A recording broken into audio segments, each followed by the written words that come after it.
The skills that I learned from Grandmaster Sproul, but the music kept calling my name too. So I went on and learned how to play. Now here's what I told the other classes.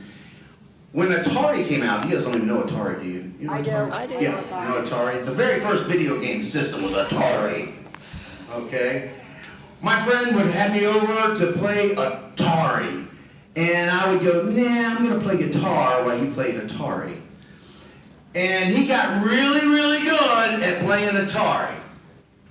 But I can promise you one thing that he's not really, really good at. Do you know what it is? Playing the guitar. And then years later, he got really, really good at playing Nintendo. They had Nintendo. Remember Nintendo? You got Nintendo? Okay. You got really, really good at playing Nintendo, but I got really, really good at doing the martial arts. And there's one thing that he's not very good at. You know what it is? The martial arts, right. You know what he's really good at, though? Fortnite. Probably Fortnite nowadays. So he's really good at doing a bunch of stuff that is absolutely waste of time.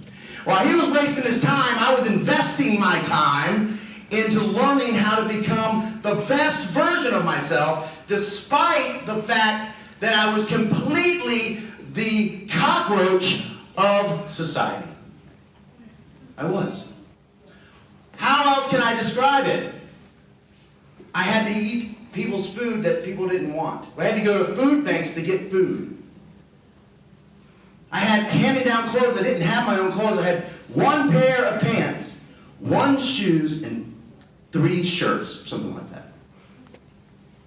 How many shoes do you have? 1. 2? How many pants do you have? How many shirts do you have? Several thousand, she said. We didn't have anything. So I really looked at myself like the scum of the earth. My social status was -10.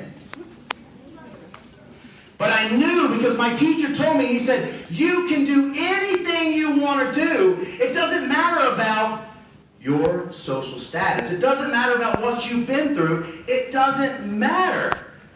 He told me that. He taught me that.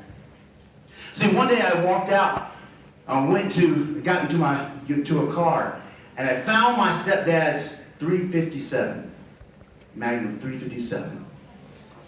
And I drove out to this little point in this little place in Virginia that's just in the middle of nowhere. And I said, I loaded 1 bullet into the gun.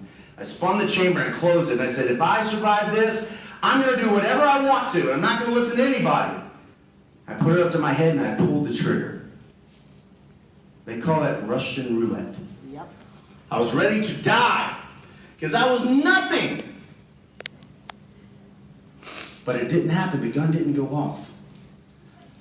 So, because I made that vow to myself, I decided to start listening to my teacher and take some action.